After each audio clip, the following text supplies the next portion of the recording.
এবছর ঈদে যৌথ প্রযোজনার দুই ছবিকে কেন্দ্র করে আলোচনা সমালোচনা থেকে শুরু করে রাজপথে আন্দোলন সবকিছুকে ছাপিয়ে অবশেষে সারা দেশে মুক্তি পেয়েছে ছবি দুটি।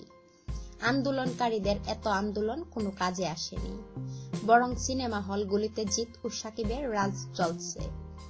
যৌথ প্রযোজনার দুটি ছবিরই কেন্দ্রীয় চরিত্রে দুই বাংলার দুই জনপ্রিয় অভিনেতা শাকিব খান ও জিৎ।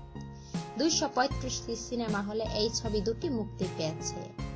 মুক্তিপ্রাপ্ত 3টি ছবির মধ্যে সবচেয়ে কম প্রেক্ষাগৃহে মুক্তি পেয়েছে বাংলাদেশে নির্মিত শাকিব খান ও অপু বিশ্বাস অভিনীত রাজনীতি ছবিটি। বুলবুল বিশ্বাস পরিচালিত এই ছবিটি দেশের 40টি সিনেমা হলে দেখা যাবে। বাকি দুটো যৌথ প্রযোজনার ছবি। এর একটি শাকিব খান ও শুভজিৎ নবাব এবং কলকাতার জিৎ, শুভশ্রী ও বাংলাদেশের নুসরাত ফারিয়া অভিনীত বস্তু।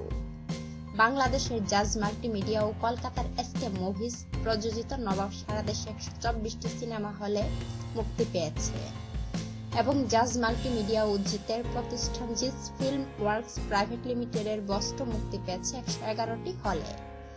যদিও নিয়ম না মেনে যৌথ প্রযোজনার ছবি বানানোর অভিযোগ তুলে নবাব ও বস্তু এর মুক্তি ঠেকাতে আন্দোলনে নামেন এফডিসি ভিত্তিক বাংলাদেশ চলচ্চিত্র পরিবার।